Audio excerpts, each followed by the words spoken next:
archaeologists sometimes come across findings that they are unable to explain. In today's episode, we will present some of the discoveries that have been made recently.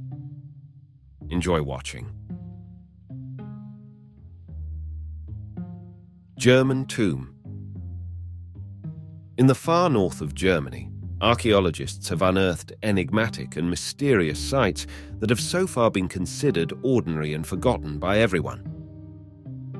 This mysterious area became an important focus for archaeologists at one point when researchers discovered a surprising tomb dating back to approximately 10,500 years ago.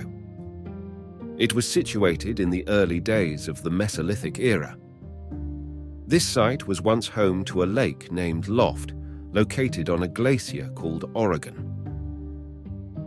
As time went by, this place transformed into an overgrown pond, which effectively shielded these structures from the outside world.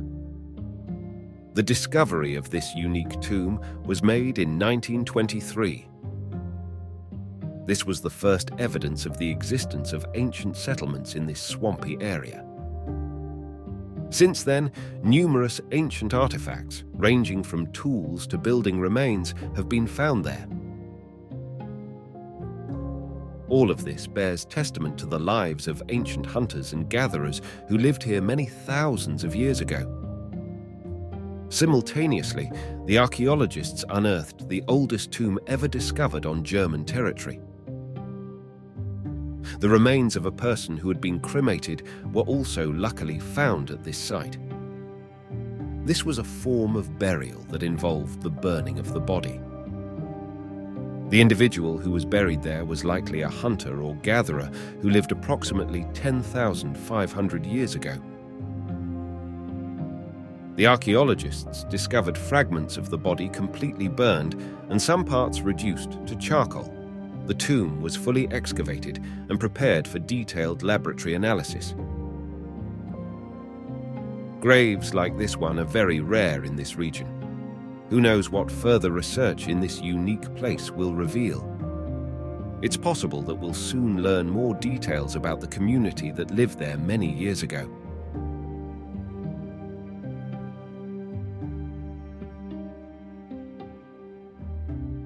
Another mysterious discovery was made in the Arctic. This peculiar creature has shocked scientists. It is an unusual creature and hasn't been explored before. Although its size is surprisingly small, its uniqueness lies in the fact that it is essentially the only representative of its species that we've managed to find. This fascinating tiny creature was discovered by American geologist James Dwight Dana.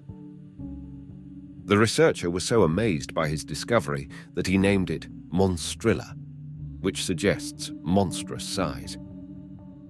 However, this creature is quite tiny. It was not until years later that modern scientists encountered the same creature in 2014. This creature resembles a shrimp in appearance, but in reality it is much smaller, measuring only a few millimeters. This miniature monster has a flat cap with antennae, 4 pairs of legs, and just one eye. It also has several other unusual features that make it even more unique.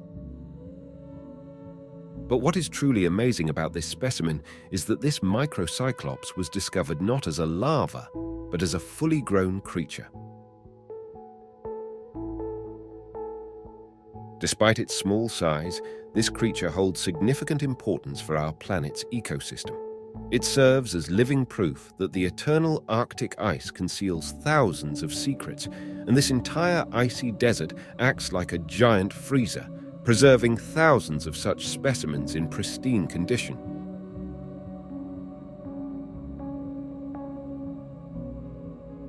What else might we discover on this ice-covered field?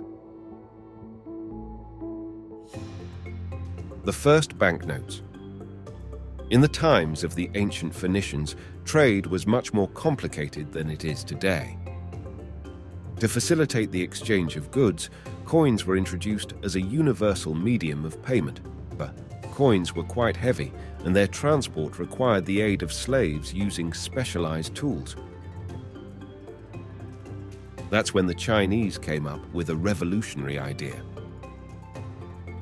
Around the 1st century BC, they introduced banknotes made of leather. These were precisely made from white deer leather and marked with special symbols. They could be used for shopping anywhere in the Chinese Empire, and refusing to accept them was punishable by death. These leather forms of currency became the first model of today's paper banknotes. Around 800 BC, the Chinese decided to experiment with paper money using a woodworking technique of engraving on wood and reprinting onto paper.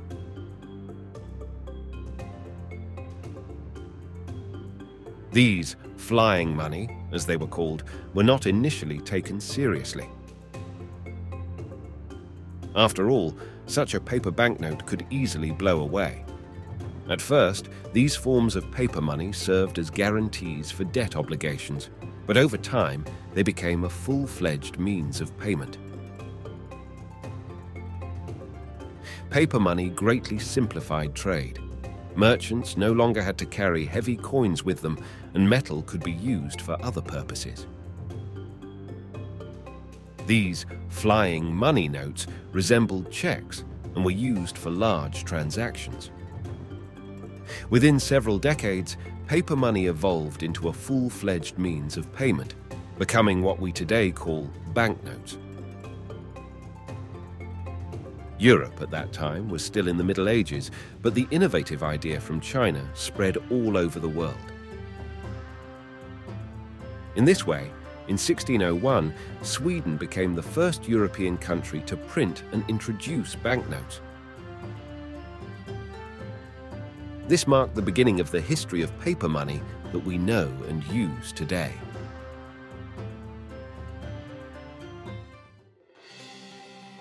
The wrong identity.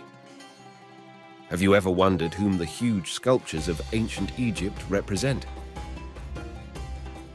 In 2017, archaeologists came across a gigantic 8-meter statue in Cairo. At first, everyone was convinced that it was a representation of the famous Pharaoh Ramses II. However, scientists discovered that they had made a fatal mistake in assessing this work.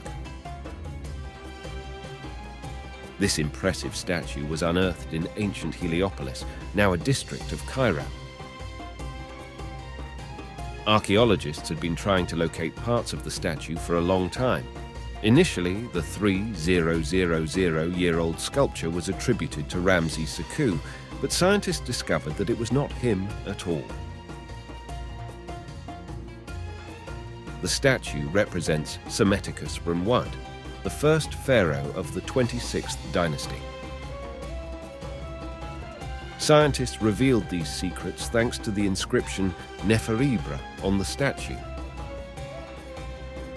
It was Psammetichus Beashman who restored Egypt's independence.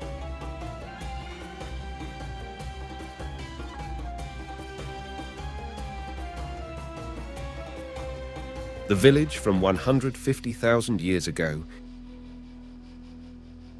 It is believed that human life began in Africa.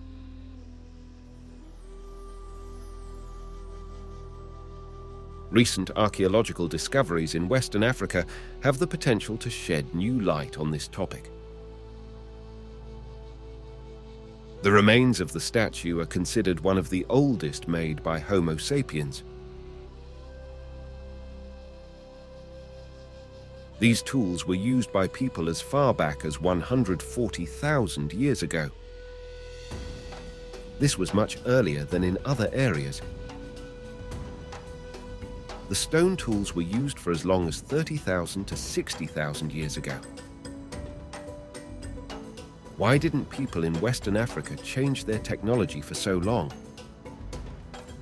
Some scientists suggest that when people started migrating to Europe, they had to adapt to new conditions and the changing climate.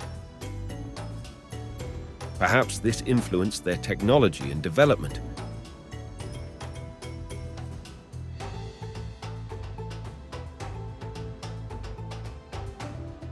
Don't forget to subscribe to the channel to receive notifications about the latest episodes. Thank you for watching and see you soon. Bye.